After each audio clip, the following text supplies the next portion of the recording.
Hey, I'm Steve. And I'm Steve. And we're two old dudes named Steve. Now, I know you're probably wondering, why are we standing on this busy intersection? Yep. One of our viewers, yeah, so here's the horn. One of our viewers sent a suggestion to me saying, why don't we do a show about driving and how people drive on different sides of the roads and roundabouts and all those wonderful things. So here we are. So here we are. We're here in the traffic world in Little Rock, and if you hear some horns blowing, that's because people are interested.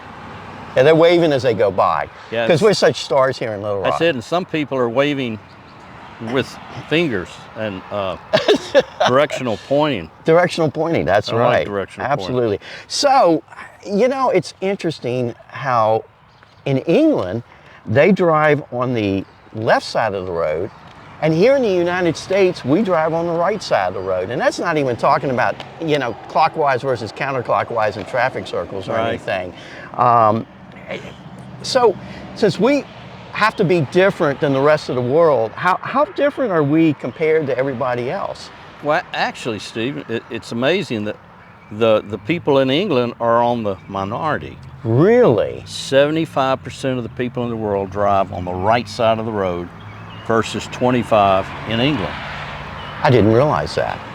I thought it was the opposite. I thought the rest of the world, and we, you know, like we're doing with the measurements where we're doing cups and they're doing liters and matrix. So, well, actually, one of the stories I've read is about Napoleon. Really? Napoleon was left-handed. Okay. And so Napoleon said, just to be funny and mean, he was going to instruct his people to drive on the right side of the road. And that's how France started. Really? Isn't that interesting? Well, didn't I understand that knights and soldiers had something to do with whether you're on the right side? Do you know about that? Absolutely. Well, right-handed swordsmen, if they're going to pass somebody on the road, they wanted their sword hand free so they could defend themselves. So that actually meant they would need to ride their horses on which side of the road? The opposite side, the left-handed side of the road. Left-handed side of the road. Of course, I figured when a knight comes walking down the street, everybody gets out of the way. He just goes wherever the heck he wants. Especially if he's got his sword out. That's right. It makes you wonder, what did left-handed swords people do? Exactly. You know, well, they fought the right-handed guy. They moved to France. They moved to France. That's exactly right.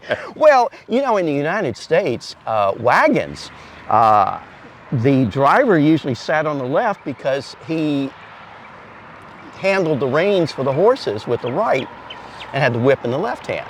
So that kind of forced them over to the side that we're used to. Yeah, right side of the road. Now, this is so typical of our wonderful federal government. You know, by the mid 1800s, most local and states were driving on the I want to make sure I got this right here. We're driving on the right like we do today. Sure. But all federal roads, they drove on the left. Up until like 1850. Now, can you imagine the fun of I'm coming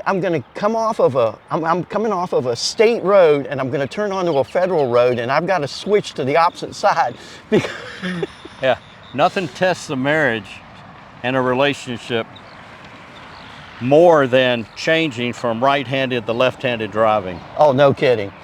No kidding. I can appreciate that. And then, of course, I understand Henry Ford, he fixed the problem. He just standardized, put the steering wheel on the left and said, this is what we're going to do. I love that Ford. I love that Ford guy. That's it.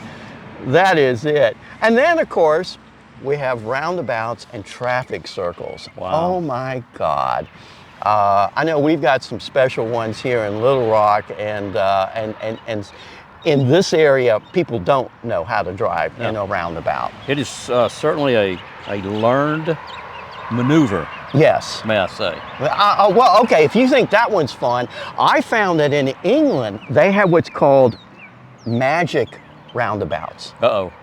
A magic roundabout is 5 roundabouts that are in a spoke wheel, and they're connected with one big loop, and then you have each little loop, 5 of them. So the big loop goes counterclockwise, it's going this way, and the little loops are going clockwise.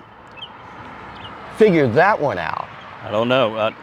I do know that that particular roundabout was voted the worst in the world in 1 year. Is that worse than in Paris? Even worse than the Arc de Triomphe. Now there's the Arc de Triomphe. Everybody knows it's a landmark in France, but it has 12 roads coming into it. 12.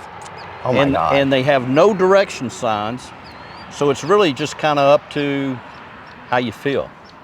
And it is insurance agent's worst nightmare for you to say, I'm renting a car in Paris. And they're going, oh dear God, don't. Okay. So I did see where Japan takes it to a whole new level. I mean, they've got raised roundabouts. I don't even know how you figured that out. Some of that, they either look like a spaghetti factory or the beltway around Atlanta on steroids. Yeah. Some people describe it as someone dropped a Slinky. Yes, absolutely. So I've been using the term roundabout and traffic circle sort of interchangeable. Is there any different, or is it just a difference of language or something? Well, the best I can figure, Steve, are roundabouts are traffic circles that went to grad school. And on that note, I'm Steve. I'm Steve. And we're two old dudes named Steve.